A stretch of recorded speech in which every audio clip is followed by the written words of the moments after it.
Ya, terima kasih Mbak Diana. Assalamualaikum warahmatullahi wabarakatuh. Selamat pagi, selamat siang, salam sejahtera untuk semuanya. Izinkan saya menyapa dari tanah tempat matahari terbit pertama di Republik ini, di tanah Papua. Saat ini saya sedang berada di Sorong, dan karena itu saya mohon maaf tidak bisa secara fisik hadir, tapi ini adalah pertemuan penting. Jadi walaupun virtual, izinkan kami menyampaikan secara jarak jauh. Yang kedua, terima kasih kepada koordinator dan seluruh ketua asosiasi yang tergabung dalam KOMPA, Komunitas Profesi dan Asosiasi Kesehatan. Koordinatornya Pak Dr. Muhammad Adib Humaidi. Ada 18 asosiasi. Supaya lebih efisien, tidak disebut nama satu persatu tanpa sedikit pun mengurangi rasa hormat kepada semuanya. Bapak Ibu sekalian, saya ingin menyampaikan beberapa gagasan. Tapi sebelum itu, izinkan kami menyampaikan apa yang menjadi pandangan kami terkait dengan Pilpres dan perjalanan Indonesia ke depan. Pilpres tanggal 14 Februari adalah menentukan kepada siapa kewenangan itu diberikan. Dan saya sering garis bawahi apa sesungguhnya tugas utama dan pertama dari seorang pemimpin. Tugasnya adalah mengambil keputusan, membuat keputusan. Pemimpin di jenjang apapun, dia bertugas untuk mengambil keputusan. Nah, karena itu, sebelum saya memulai paparan tentang teknis kesehatan, izinkan kami menyampaikan bahwa di dalam mengambil keputusan, kita perlu memiliki rujukan.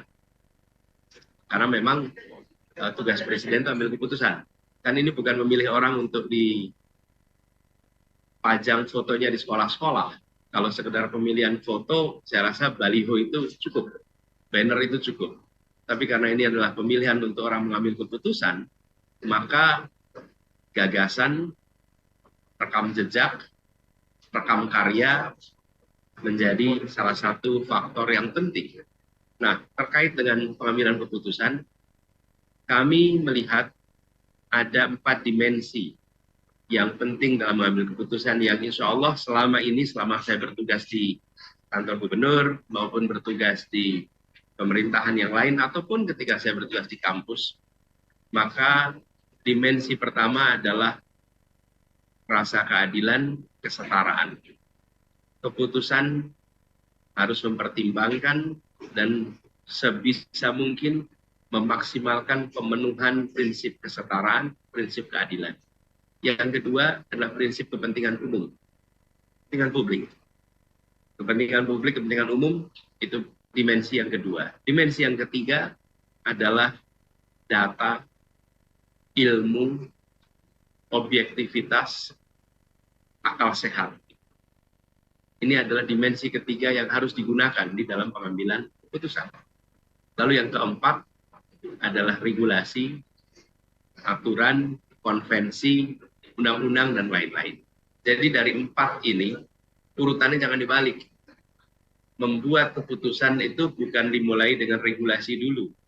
Karena sering banyak regulasi yang tidak adil. Regulasi yang mungkin tak masuk akal. Regulasi yang mungkin tidak sesuai dengan kondisi objektif. Karena itu memulainya dengan prinsip kesetaraan, kemudian kepentingan publik, kemudian ilmu, pengetahuan, data, informasi, akal sehat, dan regulasi. Nah, inilah cara berpikir, cara bertindak yang selama ini kami gunakan. Karena itu, dalam kesempatan ini kami sampaikan, kami selalu terbuka di dalam proses pengambilan keputusan, bisa dilihat di rekam jejak, selalu kolaboratif. Peristiwa pandemi 2020 adalah peristiwa yang membuat kita semua di dunia pengambilan keputusan dipaparkan pada kondisi siapa yang mempercayai ilmu pengetahuan, siapa yang mempercayai pendekatan keilmuan, pendekatan objektivitas, dan siapa yang tidak menggunakan ilmu, yang tidak menggunakan rujukan ahli dalam mengambil keputusan. Fenomena ini bukan hanya dialami Indonesia, seluruh dunia. Policy maker seluruh dunia dikonfrontasikan dengan kenyataan. Dan kita menemukan banyak pengambil keputusan tidak menggunakan ilmu pengetahuan, tidak menggunakan rujukan para ahli, dan mengambil keputusan dalam kegelapan tanpa rujukan ilmu. Nah, ini yang kami ingin tawarkan kepada semua, bahwa Indonesia ke depan adalah Indonesia yang keputusan-keputusannya diambil dengan 4 prinsip ini. Dan ada keterbukaan, kemauan untuk kolaborasi, mendengar, membahas bersama. Sehingga keputusan yang dibuat adalah keputusan yang melibatkan semua. Partisipasi menjadi kunci. Kenapa kita punya demokrasi? Ya karena kita ingin ada partisipasi yang lengkap. Nah, inilah Bapak sekalian prinsip-prinsip yang saya rasa perlu saya sampaikan di awal. Jadi ketika ada kebijakan-kebijakan yang kemudian selama ini diadopsi dan perlu dilakukan perubahan, ya kita lakukan perubahan. Bila tujuannya adalah memenuhi prinsip-prinsip tadi. Jadi dengan pengantar itu, izinkan saya sekarang masuk kepada beberapa materi terkait urusan bidang kesehatan. Jadi misi kami adalah membangun akses kesehatan berkualitas. Salah satu jalan menuju Indonesia adil makmur untuk semuanya. Ketika ini dikerjakan, Bapak sekalian, maka kita semua berusaha untuk mengikhtiarkan agar adil makmur itu untuk semua. Kalau boleh ditunjukkan slide pertama atau slide kedua nih kalau di urutannya. Ini adalah potret ketimpangan yang ada di Indonesia. Itu sebabnya mengapa kita misinya adalah adil makmur untuk semua. Jangan adil makmur untuk sebagian. Bapak Ibu bisa lihat, IPM di kawasan Indonesia Timur ini jauh nilainya dengan kawasan Indonesia Barat. Sumatera dan Jawa itu di tahun 2022 74 skor IPM-nya. Lalu tahun 2013 Sumatera dan Jawa itu angkanya 69. Sekarang coba lihat kita kawasan Indonesia Timur. Skornya di tahun 2022 itu 69. Jadi bukan selisih 5 poin yang kita harus perhatikan, selisih 10 tahun. Meraih 5 poin itu 10 tahun. Jadi bila kita tidak seriusi soal ini, padahal IPM itu unsurnya adalah salah satu yang utama, kesehatan, selain pendidikan. Jadi dengan potret itu, tidak ada pilihan lain bagi kita untuk mempercepat pembangunan manusia di seluruh wilayah Indonesia, agar ketertinggalan bisa segera dikoreksi dan maju bersama, jangan maju sebagian. Lalu ketika sampai kepada bidang kesehatan, maka kita akan lihat bahwa 64% dokter, 74% rumah sakit itu berada di Pulau Jawa dan Sumatera. Bahkan ini juga kalau kita cek, menunjukkan 68% rumah tangga di luar Jawa Sumatera merasa kesulitan mengakses rumah sakit. Artinya ketimpangan dan ketidakadilan tidak boleh dibiarkan, ini harus kita koreksi. Bagaimana mengoreksinya? Lihat slide berikutnya. Kita ingin meluruskan paradigma. Paradigma baru yang menghadirkan akses kesehatan berkualitas. Di sini ada beberapa pergeseran dan perubahan yang ingin kita lakukan. Pertama, dari yang fokusnya pada kesehatan kuratif menjadi fokus kesehatan promotif, preventif, dan kuratif. Dan ini kita kerjakan, sebagian sudah kita lakukan di Jakarta, yang insya Allah akan kita teruskan. Yang kedua, pendekatan kebijakan.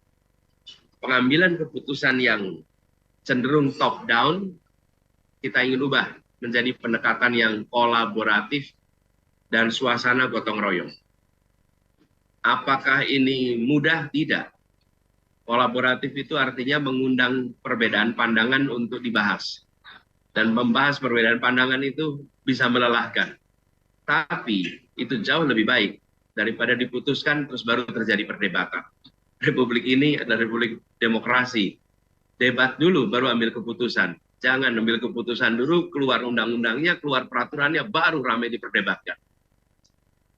Yang ketiga, kesejahteraan nakes yang belum menjadi prioritas. Saya rasa ini sudah saatnya untuk mengedepankan kesejahteraan para tenaga kerja di bidang kesehatan dan harus dikerjakan secara beriringan di lintas provinsi bidang kesehatan. Kemudian kesehatan yang berdiri sendiri menjadi atau pendekatan sektoral menjadi pendekatan health in all policies. Jadi kesehatan masyarakat itu bukan hanya dipengaruhi oleh kebijakan Kementerian Kesehatan, Dinas Kesehatan, tapi juga ditentukan oleh lintas sektoral. Saya beri contoh, layanan dasar misalnya sanitasi, air bersih, ini dampaknya nyata dalam apa? Dalam urusan diare, dalam urusan pencegahan stunting, dalam urusan pencegahan penyakit-penyakit lain. Yang itu kebijakannya tidak di Dinas Kesehatan, tidak di Kementerian Kesehatan. Kemudian Jakarta misalnya, itu sebagai contoh, kita ingin agar kesehatan jiwa juga menjadi perhatian dan membangun taman sebagai ruang publik untuk beraktivitas, untuk berinteraksi. Ini adalah bagian dari upaya promotif preventif. Bangun transportasi umum untuk bisa mengurangi emisi gas karbon di polusi udara kita. Sehingga potensi penyakit saluran pernapasan bisa berkurang. Jadi kami mendekati promotif preventif dan kuratif ini tidak semata-mata melalui pendekatan sektoral, tapi pendekatan all policies. Itu sebabnya terjemahan dari prinsip ini adalah negara mau mengeluarkan anggaran untuk sektor-sektor lain yang benefitnya didapat dalam aspek kesehatan. Jadi saya beri contoh, bangun taman yang banyak, return-nya apa? Return-nya ada pada kesehatan masyarakat. Kita investasi yang serius dalam transportasi umum. Return-nya apa? Return-nya adalah udara yang lebih sehat. Udara yang sehat itu konsekuensinya apa? Masyarakat yang lebih sehat. Jadi, terjemahan dari ini adalah fiskal. Bukan hanya alokasi di Kementerian Kesehatan, di Dinas Kesehatan, dan di bidang-bidang kesehatan secara langsung, tapi bidang-bidang lain, sektor-sektor lain yang mendukung tercapainya ekosistem yang sehat, itu kita kerjakan. Itulah arti dari pendekatan health in all policies. Saya rasa Bapak, Ibu sekalian, para pimpinan dan anggota asosiasi sangat memahami ini. Jadi kalau saya lebih jauh di sini, ini seperti menggarami air laut, seperti berkhotbah pada orang yang sudah beriman. Nah, kemudian apa agenda strategis ke depan? Agenda strategisnya ada beberapa. Pertama adalah penguatan peran puskesmas dan pemberdayaan masyarakat. Kebetulan kemarin saya baru dari Ambon dan Maluku. Salah satu yang kita bahas di sana adalah tentang Johannes Leimena, orang yang menggagas konsep puskesmas yang sampai hari ini kita rasakan. Nah, penguatan peran puskesmas dan pemberdayaan masyarakat ini dilakukan secara serius. Dan saya punya pengalaman teknis karena saya tinggal di kampung di Lebak Bulus. Rumah kami itu dipakai untuk kegiatan Posbindu sejak kami tinggal di sana, jauh sebelum saya berada di pemerintahan. Dan kegiatan-kegiatan itu berhasil kami lihat dari dekat nih, bukan kata riset, kami lihat dari dekat. Bagaimana petugas-petugas dari puskesmas lewat Posbindu mencegah penurunan kesehatan pada masyarakat lansia di Posbindu-Posbindu itu. Dan Posbindu yang di rumah kami menjadi pengalaman empirik yang ada di depan kami. Kemudian kita ingin ada keseriusan jadi soal promotif preventif ini, bukan sekedar statement, tapi ada langkah konkret. Lalu peningkatan peran bidan untuk kesehatan ibu, bayi, dan tumbuh kembang anak. Dan penguatan peran posyandu, serta peningkatan tunjangan khusus untuk kader kesehatan. Ini di Jakarta, kami secara serius mengembangkan dan bekerja sama dengan PKK.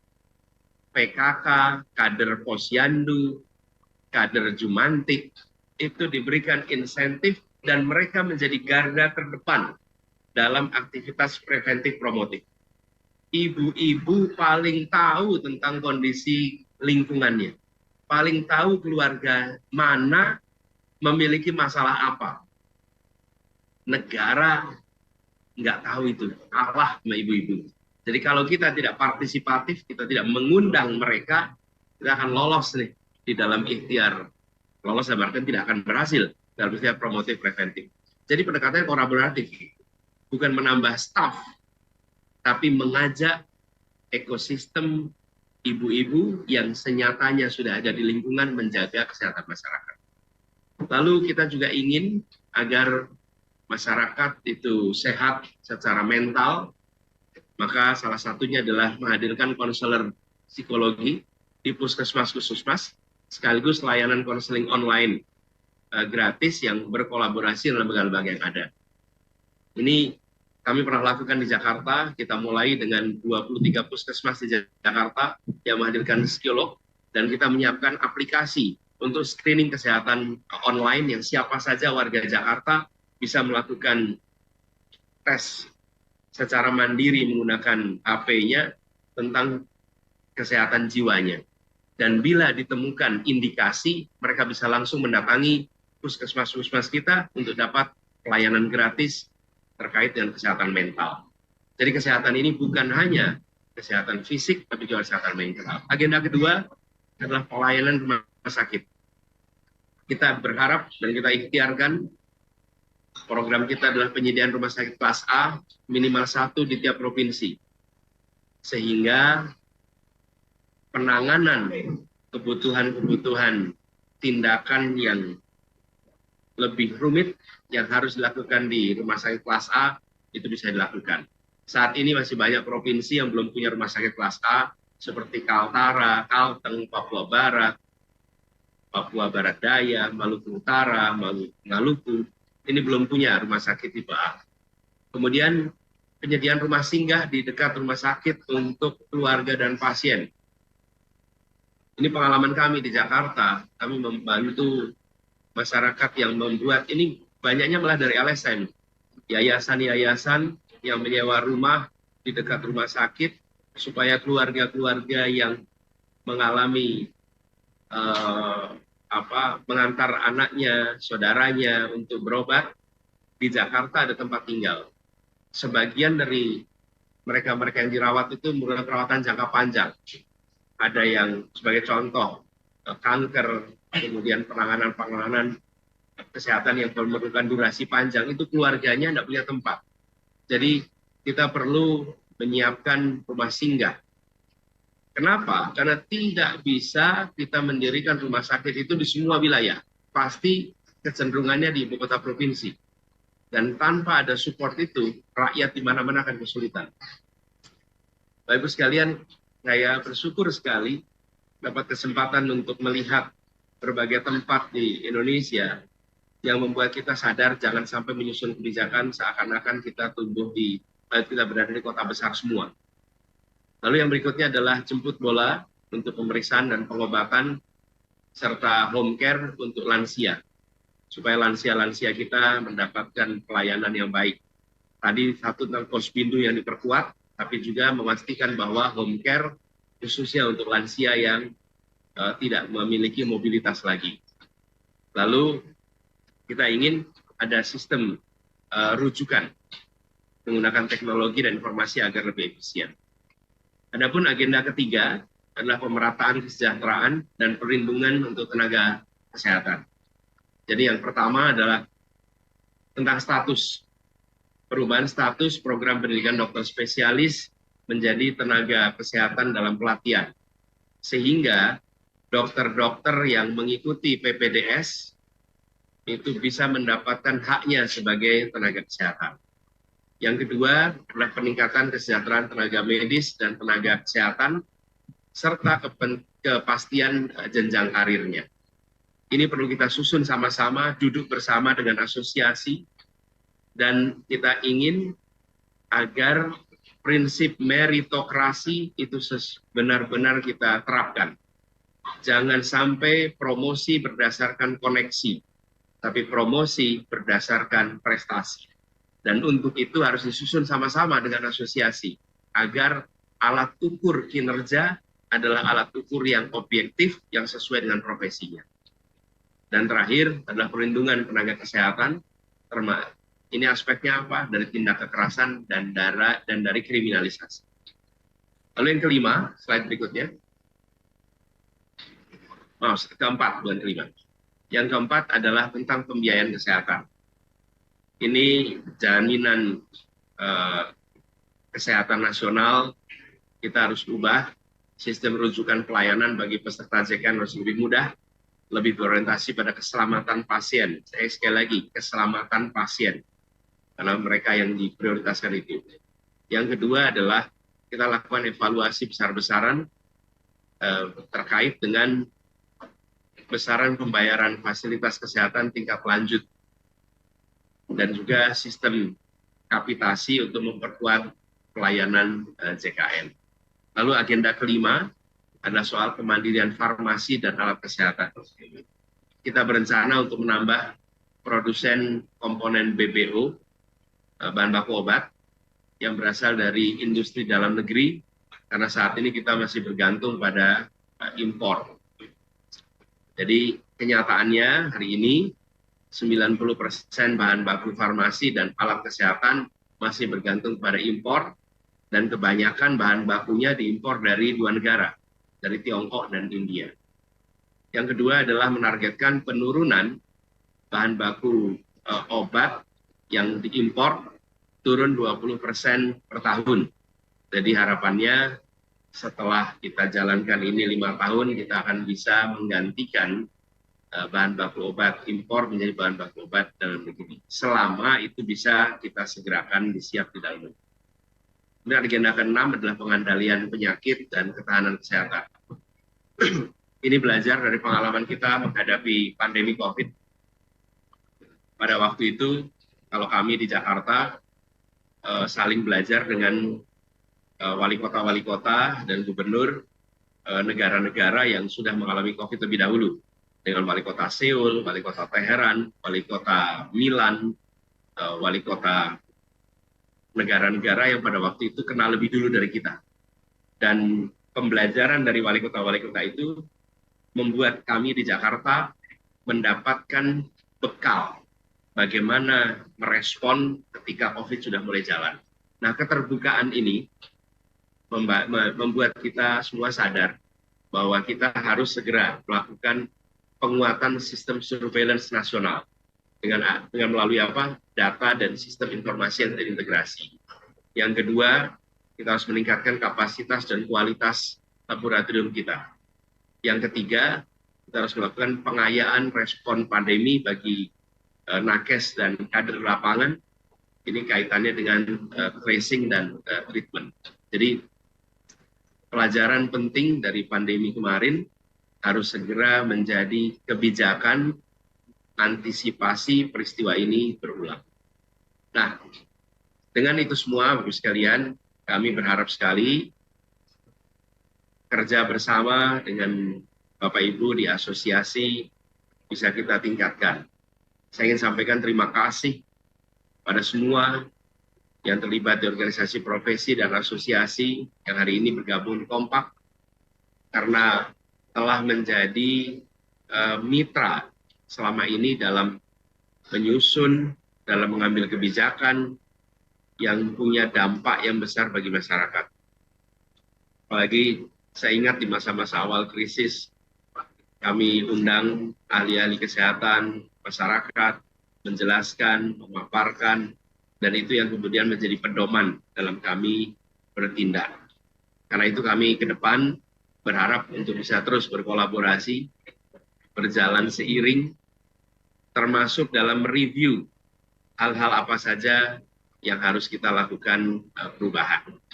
Dan kita menyadari bahwa bangsa ini bersyukur garda terdepan memberikan pelayanan kesehatan ada pada Bapak Ibu sekalian. Dan kami berharap bisa mendukung peran Bapak Ibu yang berada di garda terdepan agar bisa menjalankan tugasnya dengan optimal. Dan kami juga berharap bisa melakukan diskusi, pembahasan untuk proses advokasi kesejahteraan tenaga kerja di bidang kesehatan sebagai bagian dari tanggung jawab moral kita. Kita mengharapkan tenaga kesehatan memikirkan kesehatan masyarakat, karena itu kita harus memikirkan tentang kesejahteraan para tenaga kesehatannya. Bapak Ibu sekalian, sebelum saya akhiri, saya ingin mengajak untuk kita bersama-sama kolaboratif, membentuk roadmap bersama, dan menjalankan ini nantinya bersama-sama. Kalau boleh saya titip PR untuk Bapak Ibu yang berada di asosiasi.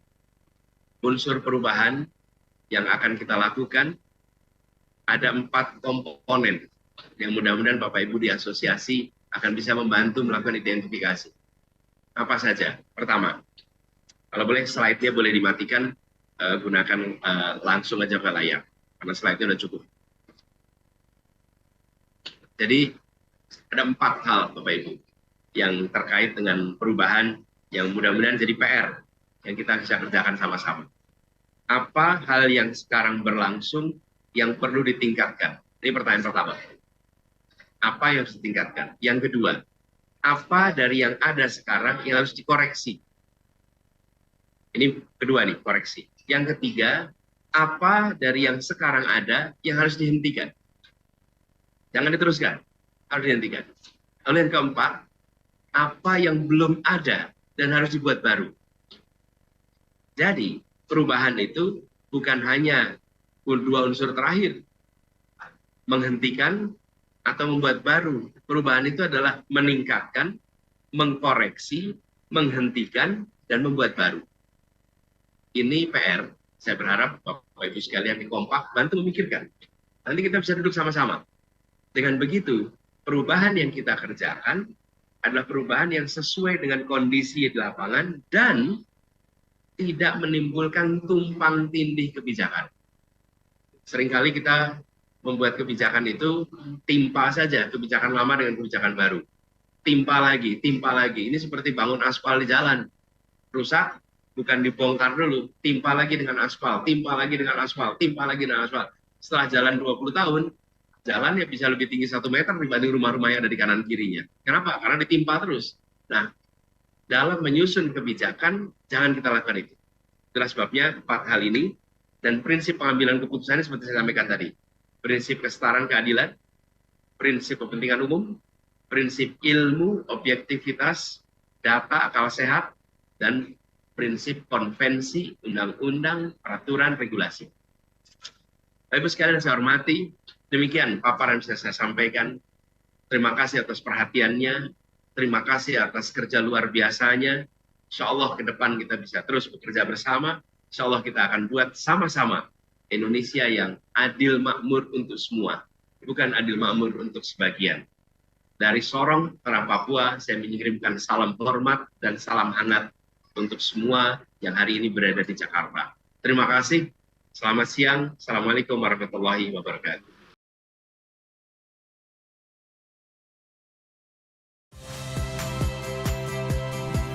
Saya Yasir Neneama. Saksikan program-program Kompas TV melalui siaran digital, pay TV, dan media streaming lainnya. Kompas TV, independen, terpercaya.